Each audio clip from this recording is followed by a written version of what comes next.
اعوذ باللہ من الشیطان اللعین الرجیم بسم اللہ الرحمن الرحیم الحمدللہ رب العالمین رب اشرح لی صدری ویسر لی امری واحلل عقدۃ من لسانی یفقہوا قولی۔ عزیز ناظرین و سامعین، السلام علیکم ورحمۃ اللہ وبرکاتہ۔ ہماری تاریخ، ائمہ معصومین کی زندگی کی تاریخ ایسے واقعات سے سرابور ہے جہاں امام علیہ السلام اپنے چاہنے والوں کی زندگی کے لیے بہت حساس تھے، ان کی جان کی امان کے لیے بہت حساس تھے۔ ہمیں بہت سی ایسی روایتیں ملتی ہیں جہاں امام نے اپنے چاہنے والوں کو یہ تاکید کی کہ اگر کوئی حکمراں سامنے ہو یا کوئی دشمنان اہل بیت سامنے ہو تو تم مجھے سلام نہ کرنا، کھل کر میرے لیے یا اہل بیت کے لیے اپنی عقیدت کا اظہار نہ کرنا، کیونکہ اس سے تمہاری جان کو خطرہ ہو سکتا ہے۔ اسی پہلو پر آج گفتگو کرنے کے لیے کہ تقیہ کن حالات میں اختیار کیا جائے، کس حد تک یہ صحیح ہے یا اس پر کیسے کیسے اعتراضات دنیا اٹھاتی ہے، ان تمام گوشوں پر گفتگو کرنے کے لیے ہمارے ساتھ موجود ہیں ذاکرہ زہرا رضوی۔ السلام علیکم ورحمۃ اللہ وبرکاتہ خواہر۔ وعلیکم السلام ورحمۃ اللہ وبرکاتہ۔ بسم اللہ الرحمن الرحیم وبہ نستعین وہو خیر ناصر و معین۔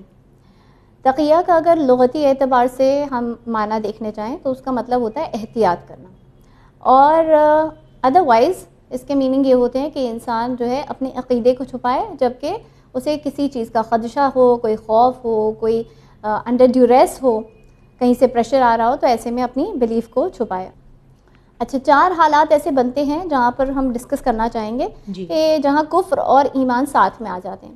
تو یہ سب سے پہلی حالت یہ کہ انسان جو ہے دل سے بھی ایمان رکھتا ہو اور ظاہراً بھی اپنے ایمان کو ظاہر کر رہا ہو، یہ مکمل ایمان ہے۔ جی۔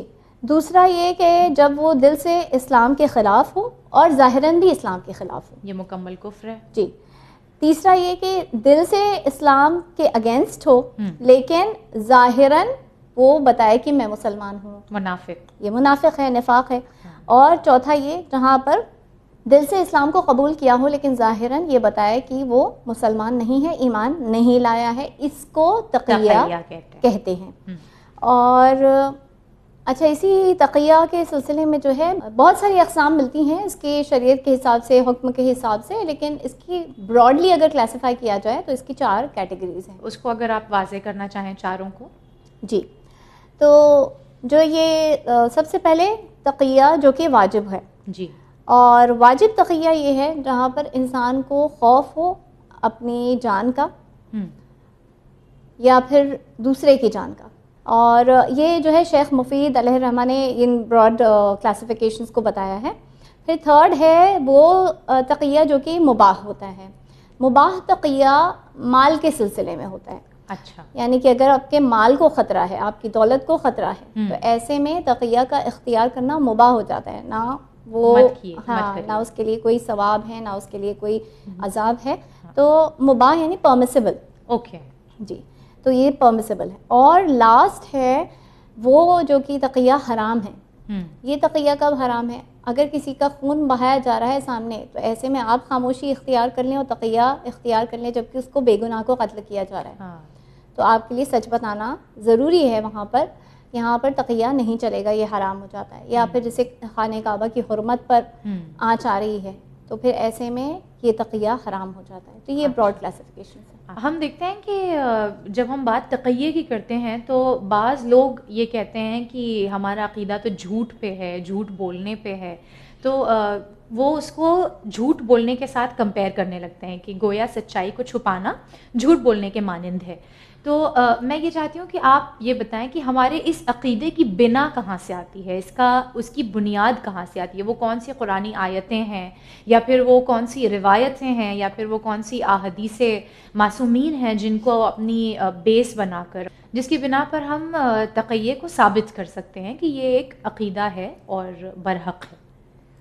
قرآن کریم میں 3 جگہوں پر کلیئرلی تقیہ کے سلسلے میں مینشن کیا گیا ہے۔ یہ آیہ مبارکہ ہے سورہ نحل کی 106، تو 106 آیہ مبارکہ میں خداوند عالم فرما رہا ہے جو بھی ایمان لانے کے بعد اللہ میں کفر اختیار کرتا ہے سوائے اس کے جس پر زبردستی کی جائے لیکن اس کا دل ایمان کو لے کر جو ہے اطمینان میں ہو, یعنی کہ دل میں اطمینان ہو کہ ہاں ہم اللہ میں ایمان لے کر آئے ہیں, لیکن ظاہراً اس پر زبردستی زبردستی کی جائے. ابھی جیسے اس کے سلسلے میں ہمیں ملتا ہے کہ یہ آیت حضرت عمار یاسر کے سلسلے میں نازل ہوئی تھی. اچھا. کہ جانتے ہیں ہم کہ ان کے والدین جو ہیں وہ سب سے پہلے شہید ہیں اسلام کے, یاسر اور سمیہ دونوں جو مرد اور عورتوں میں سب سے پہلے شہید ہیں. اور پھر اس کے بعد یہ تمام کفار قریش حضرت عمار یاسر کے پیچھے پڑ گئے. جی. جب اس وقت پیچھے پڑ گئے تو بہت زبردستی کی اور ان کو بہت تکلیف بہت اذیت دی. تو آخر کار انہوں نے جو ہے اس تکلیف کی وجہ سے انہوں نے ظاہراً کہہ دیا کہ نہیں میں جو ہے فلاں فلاں کو اپنا خدا مانتا ہوں. اور پھر اس کے بعد جب انہوں نے کہہ دیا تو آبویسلی کوئی بھی یہ بات کہے گا تو وہ پریشانی محسوس کرے گا اپنے ذہن میں. تو وہ فوراً رسول اللہ کے حضور میں آئے اور ان سے فرمائے یا رسول اللہ میں نے ایسا کر دیا. تو رسول اللہ نے فرمایا کہ تم نے تو بلکہ اچھا کیا, اور اگر دوبارہ تمہارے ساتھ یہ لوگ ایسا کریں تو پھر یہی استعمال عمل کو اختیار کرنا. جی. پھر تیسرا ہے جو فرعون کے زمانے کا, اور یہ جو ہے سورہ نمبر 40 میں اگین آیت نمبر 28, جب ایک مومن آل فرعون نے اپنے ایمان کو چھپایا. تو یہ جو ہے الفاظ استعمال کیے گئے ہیں, اور خداوند عالم کو اتنا یہ مومن آل فرعون کے نام سے مشہور ہوئی. یہ ایکچولی فرعون کے کزن ہی تھے, انہیں کے دربار میں منسٹر تھے. اور یہ مومن آل فرعون کے بارے میں شاید میں نے آپ سے بات کی تھی یا کسی دوسری اینکر کے ساتھ بات کی تھی ان کے سلسلے میں, کہ ان کی وائف جو تھیں وہ فرعون کی بیٹی کی ہیئر ڈریسر تھیں. جی بتایا تھا آپ نے. جی. تو یہ دونوں میاں بیوی جو ہے ایمان لے کر آئے تھے حضرت موسیٰ علیہ السلام میں, اور جیسا کہ یہ بتایا جاتا ہے کہ یہ امام زمان اجل اللہ تعالیٰ فرج شریف کے انصار میں سے ہیں, یعنی ان کی زوجہ کا تو باقاعدہ نام آیا ہے. تو خداوند عالم کو اتنا پسند آیا مومن آل فرعون کی یہ تقیہ کرنا, اپنے ایمان کو چھپانا, کیونکہ تب تک انہوں نے ظاہر نہیں کیا تھا اپنے ایمان کو, جب کہ خداوند عالم نے انہیں صدیق نام سے پکارا ہے, یعنی جو سچا ہے. اب اس کے علاوہ ایک سورہ بقرہ کی 173 آیت 173ویں آیت مبارکہ میں خداوند عالم فرما رہا ہے کہ اس نے تم پر اپنے آپ سے مر جانے والی چیز کو حرام کیا ہے, یعنی مردار کو حرام کیا ہے تمہارے اوپر. یہاں پر فقہ کے رولز بتائے جا رہے ہیں, کیا چیز حلال ہے کیا چیز حرام ہے. جی. اور خون کو اور سور کے گوشت کو, خنزیر کے گوشت کو, اور جس پر اللہ کے نام کو چھوڑ کر کسی دوسرے کا نام لیا جائے, یعنی بسم اللہ نہیں کہا گیا. جی. لیکن جو بھی ضرورت کی بنا پر, یعنی کہ اتنا محتاج ہو جائے کہ اس کے پاس کوئی اور چیز نہیں ہے, اس وقت میں بھوک سے تڑپ رہا ہے یہاں تک کہ مرنے کی نوبت آ جائے, تو جو بھی ضرورت کی بدولت, یہ نہیں کہ وہ چاہ رہا ہے اس چیز کو مجبور, اور نہ ہی وہ حد سے تجاوز کر رہا ہے, تو اس کے اوپر کوئی گناہ نہیں ہوگا. یعنی کہ اگر صرف سامنے خنزیر ہو اور انسان کے پاس کچھ نہیں ہو, دوسری کوئی چیز نہیں نظر آ رہی ہو, اور جو ہے روح حلق تک پہنچ چکی ہو, تو جان بچانے کی خاطر اگر وہ سور کا گوشت اتنا کھا لے کہ بس اس کی جان بچ جائے. تو دیکھیں یہاں پر بھی جو ہے تقیہ کی بات آ رہی ہے نا, کہ آپ کے اوپر حرام ہے یہ چیز, یہ حرام ہے, لیکن کیونکہ آپ کو اپنی جان کو بچانا ہے اس لیے اس حرام کو اللہ نے اس میں گناہ نہیں رکھا. جی. اب یہ تو تھی قرآنی آیات. اب اس کے علاوہ واقعات جو ہوئے ہیں تاریخ میں, رسول خدا صلی اللہ علیہ وآلہ وسلم نے خود تقیہ اختیار کیا. بالکل. 3 سال انہوں نے صرف اپنے انر سرکل کو جو ہے دعوت دی ہے. جی. خداوند عالم کا حکم ہے کہ صرف اپنے جو قریبی رشتہ دار ہیں بس انہی کو جو ہے تم دعوت دو دین اسلام کی جانب. 3 سال اپنے مشن کو انہوں نے سیکریٹ رکھا ہے, راز رکھا. جی. اور پھر اللہ تعالیٰ کا حکم آیا کہ اب تم جو ہے اعلانیہ تبلیغ کرنا شروع کر دو. یہ رسول اللہ کے سلسلے میں. اب اہل سنت کے درمیان خود ابو حنیفہ یہ فتویٰ دیا کرتے تھے کہ اپنی نمازوں کو چھوڑ دو اور روزے کو توڑ دو ماہ رمضان میں اگر تم پر کوئی زبردستی کی جا رہی ہے. تو زبردستی والی وہی بات ہم بھی کہتے ہیں نا, کہ زبردستی جب کی جا رہی ہے, پریشر میں ہے, کوئی انڈر ڈیوریس ہے, تو پھر ایسے میں جو ہے انسان کچھ چیزوں کو چھوڑ سکتا ہے اور اس کے لیے وہ لائبل نہیں ہوگا, اس کو ذمہ دار نہیں ٹھہرایا جائے گا. اب امام مالک جو ان کے مالک فقہ کے بانی ہیں, مؤسس ہیں, وہ کہتے تھے کہ جو بنو امیہ اور بنو عباس کی جتنی حکومتیں رہیں تو وہ جو ہے اسی سورہ آل عمران آیت نمبر 28 جس کا میں نے ابھی سب سے پہلے تذکرہ کیا تھا, اسی کو بنیاد بنا کر کہا کرتے تھے کہ تقیہ جسٹیفائیڈ ہے ان لوگوں کے ساتھ میں, یعنی بنو امیہ بنو عباس کے لوگ.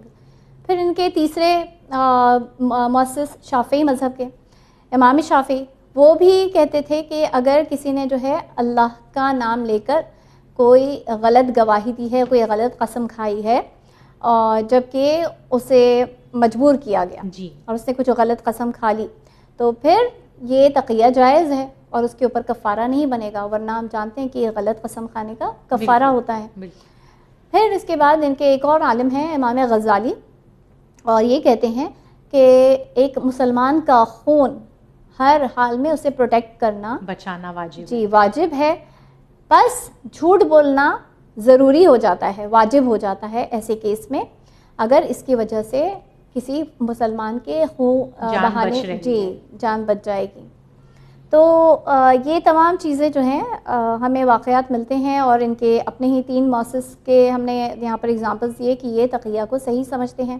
اور جو مومن آل فرعون کا بھی میں نے آپ کو جو بتایا ہے کہ ایک وزیر تھا, منسٹر تھا فرعون کے کورٹ میں, جس نے انفارم کیا کہ یہ حضرت موسیٰ کے دین پر ہے. تو فرعون کو اب تصدیق کرنی تھی کہ یہ سچ کہہ رہا ہے یا نہیں کہہ رہا ہے, تو سب لوگوں کو بلایا, اور سب لوگوں کو جب بلایا تو مومن آل فرعون کو بھی بلایا, اور پھر مومن آل فرعون نے ان لوگوں سے سوال کرنا شروع کیا کہ تمہارا خالق کون ہے؟ تو انہوں نے کہا فرعون. کیا بات ہے. پھر کہا کہ تمہارا رب کون ہے, پروردگار کون ہے؟ انہوں نے کہا فرعون. پھر تیسرا سوال کیا تمہارا رازق کون ہے؟ انہوں نے کہا فرعون.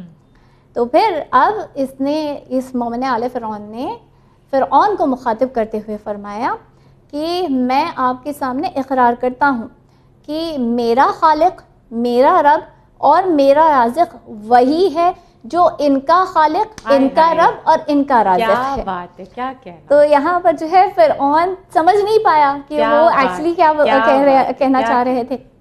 تو اس طرح سے انہوں نے تقیہ استعمال کیا تھا اور اپنی جان کو بچا لیا, محفوظ کر لیا.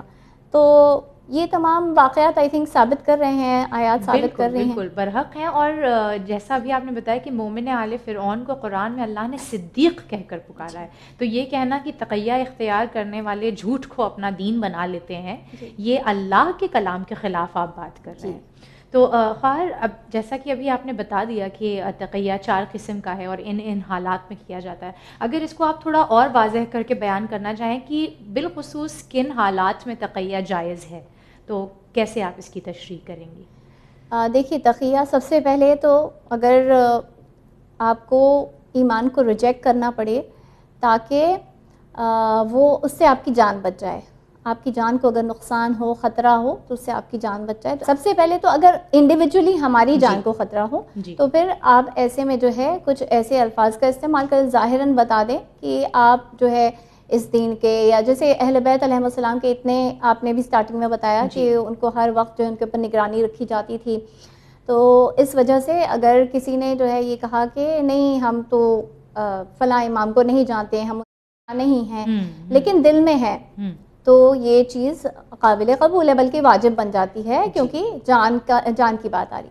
اچھا, جب ہم دیکھتے ہیں کہ دوسرے مومن کی جان بچانے کی بات آتی ہے تو مومن کے لیے کہا گیا کہ ہاں اس کی بھی جان بچانا آپ کا فرض ہے, اور اس کے سلسلے میں آپ کو جھوٹی گواہی بھی دینی پڑے. اچھا, لیکن اگر جہاں دین اسلام کو نقصان پہنچ رہا ہے, ہم اپنی جان بچا لیں لیکن دین اسلام کو نقصان پہنچ جائے اس کی وجہ سے, یہ جائز نہیں ہوگا.